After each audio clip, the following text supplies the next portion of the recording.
Welcome back, you Diablo 4 superfans. I know it's been a while, but let me start out by saying, is it just me, or are you guys also super hyped for Season 4? And of course, it's theme. What theme, you say? Well, you better sit down, because this one is going to hit you harder than a 17 damage hurricane. So instead of Malignant Hearts, that were not annoying at all to farm, or Vampires, which definitely weren't an attempt to hype up the Blood Knight class in that epic phone game Diablo Immortal, or whatever the fuck Season 3 was, this season's theme is going to not actually be a theme, and instead, it will be a fix to the glorious itemization that we came to love so much from Diablo 4. I won't be going into detail of every change, go look that shit up yourself. But to briefly recap, we no longer are going to see items that increase your damage on Tuesdays, or do more crit damage to frozen enemies that are moving. And even though legions of players were probably against this, I think it's time I accept that yellow items will no longer be viable in the endgame. So yes, this season theme essentially is, we fixed a broken part of the game, you're welcome. Oh, it's not... I see. Fuck, I love Rhykker. I see! Oh, I see. Now, I'm not saying this is bad at all. Fixing the game is great, but considering it's also the season theme, well, this kind of feels like when I was 5. I mean, if you were 5 and it was your birthday and your dad comes home from work with a present for you and your eyes light up because you know exactly what it is already, the 1995 Hess truck, the one with the freaking helicopter and the one you've been talking about for weeks. But on further inspection, you notice it's not in a box and it looks used and parts are broken and it's missing a wheel and, okay, let me wind back a bit. This season theme is not like that day. It actually feels like when you're 6 and it's your birthday again and you're excited for your gift and your dad comes up from the basement with what looks like the same 1995 Hess truck you stopped playing with, only to notice that he has fixed it. The wheels are all there. It has a new coat of paint and you sort of feel happy, but in some way let down that you didn't get a new present for the year and that the truck didn't work in the first place. And now you gotta convince your friends for a second time to come over and play Diablo 4. I mean, you with your Hess truck saying, it'll be different this time because it's fixed. Yeah, that's what it feels like. Okay, I need a second here. I'm just gonna play an old ad for a moment. Sup, y'all? It's me. It's your boy Asmongold. Season 4, hey guys, hey, listen up. Diablo is saved, the game's good now, Blizzard is finally listening. It was their last chance, and everything's gonna be okay. That's right, guys. By the time Season 4 comes out, they're finally gonna have everything ready, and it's gonna be good game again. Who else is ready to pre-order the new $99 expansion with a $120 pre-order Ultimate Lilith bonus, Lilith OnlyFans bonus edition that gives you 3-day early access for $135 a month. Damn, seeing that great deal made me feel a whole lot better. So it has been a much longer time between seasons than normal, and many of you have probably went on to other games like Helldivers 2 to battle against bugs, robots, and Sony. Or maybe you wanted to play a new game like No Rest for the Wicked, thinking it was going to be like Diablo or Path of Exile because it was marketed in that way, just to find out it was more like Dark Souls. Then you start to think, why am I playing this when I could be playing Elden Ring?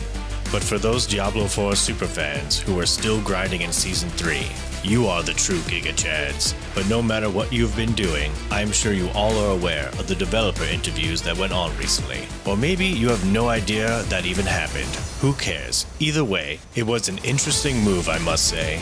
A lot was talked about in these interviews, and the interviewers didn't hold back and really went right for the hard-hitting questions.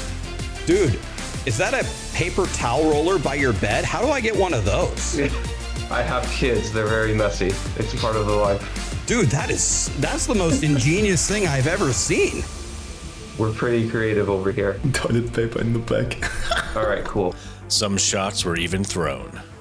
Someone told, I haven't seen this, but like apparently there's like a supercut video of like us saying feedback on stream a bunch of times, and like it's like a meme. Guess what, guys? That's fine. You want a meme on us for saying feedback a lot? Fine. Go ahead, make your videos. Feedback from players, feedback on stream. Well, feedback we've received. We see feedback all the time. That's the feedback on Nightmare Dungeons. Extraordinarily negative feedback, give us feedback. The point on feedback, internal feedback, give us feedback. PTR feedback, it is feedback. Looking at feedback as we play. Are you providing Rax feedback on this? I might be giving feedback on feedback. That's part of my job. Community feedback. They process feedback. Interactive with feedback. All of this feedback. Community feedback, our own play experience. Certain feedback avenues, we give feedback to each other. Those internal feedback mechanisms. I expect a whole lot of feedback based on feedback. We got a ton of balanced feedback. I'd be open to feedback from people, and then maybe feedback would be useful. Just the feedback you're getting from content creators. They have like the meme video of you guys saying feedback, feedback, feedback. There also were some really great questions.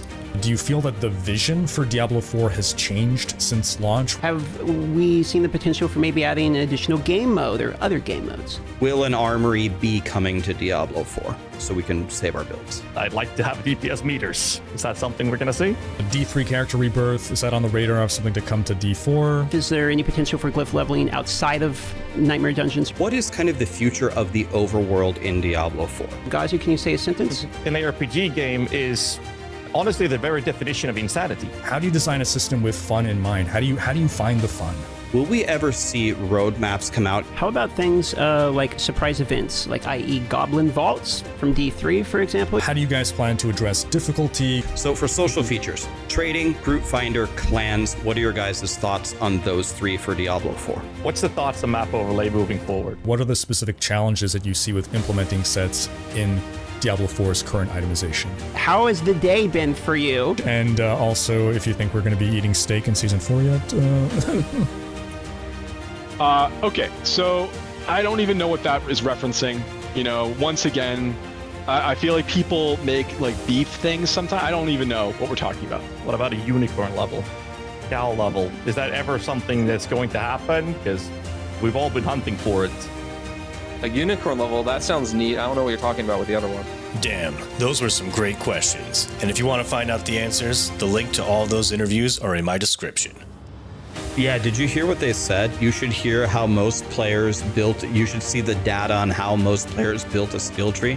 I was like, what's the dumbest thing that they could do? What did they do? Put 5 points in every generator? And Joe was like, yes! I was like, Jesus Christ, guys.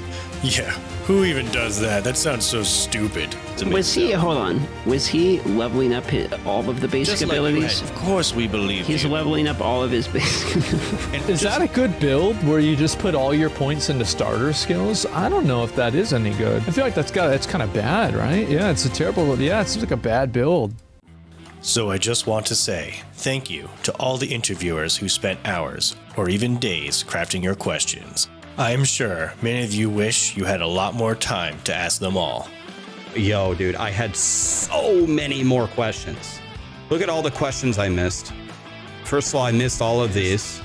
Loot filter, SSF, PvP, offline mode, ladders, Uber Tomb Lord, the cow level. What are the toughest challenges of your job?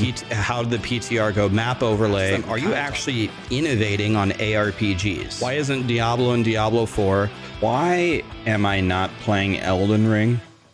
Now, before I end this video, I want to share one of the best updates I heard from all the interviews. So like around tier 150 pit is like close to where AOZ was. You know, for like tier 25 AOZ. Oh, yes! And tier 200 goes beyond that. That is insane! The scaling has been Oh my god, thank you so much, Ryan. Gradual as you're kind of progressing through. Yes! Because we want you to feel that you have a place to push. And boy. Like, because AOZ was 25 tiers, extremely chunky when you went from 150 pit is tier 25 AOZ. Gradual as you go further. Let's go. And we think that that's going to be We have a real endgame. I just want to say thank you to the community who provide questions, but also just to everybody who still cares enough about Diablo 4 to like give us feedback and leave posts, leave comments on things, and just keep checking stuff out. Like the team is super excited about getting season 4 out, so that we can then start working on the next thing that's going to make it even better. I'll see you tomorrow, Frosty. Frosty, hopefully you got some ultimate meme content from that. You already know Frosty's brewing something.